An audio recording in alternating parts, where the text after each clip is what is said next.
Now, all new at 6, the Broward County Commission met today and gave no support to Commissioner Mark Bogan's proposal to either close Fort Lauderdale-Hollywood International Airport or to ban incoming flights from some hotspot cities. So the airport will remain operational, albeit with minimal flights due to airline cutbacks.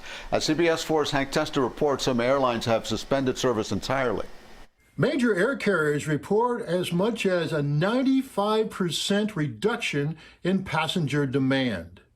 That was never so evident as when we visited Fort Lauderdale-Hollywood International Airport.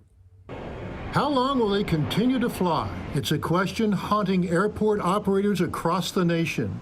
Fort Lauderdale-Hollywood International Airport, no exception. Minuscule passenger loads. Most of our international destinations have been suspended.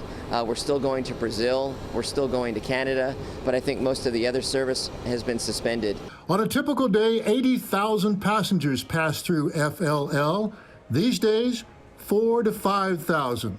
Coronavirus has devastated U.S. air transportation. The thing that's unfortunate is that these planes, while they continue to fly to their destinations, many of the destinations, the planes are flying almost empty. And you're talking, maybe 10 people, 15 people in some cases, a little bit more, a little bit less, depending on where they're going. Many airlines serving Fort Lauderdale have chucked it in, suspended service. Copa, Swoop, Emirates to Dubai, Norwegian, Aviation, WestJet, no longer flying. Allegiant, Spirit, and Air Canada now operating reduced schedules out of Fort Lauderdale. This airport has over 90 concessions available to the traveling public on any given day.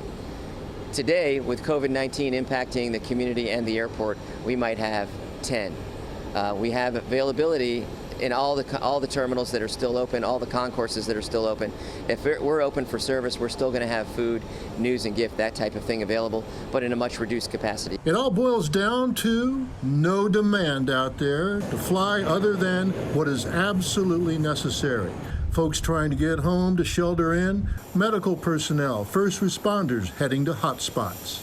The airlines are trying to make these decisions at the top levels on whether or not it makes sense to continue to fly these aircraft. I mean, how long can you fly a plane with a crew of 5 or 6 and passengers where it might be 5 or 6 passengers? So they have to do the math and figure out how long they can sustain this. Air carriers are applying for federal funds to keep them flying and paying their frontline personnel. I'm Hank Tester, CBS 4 News.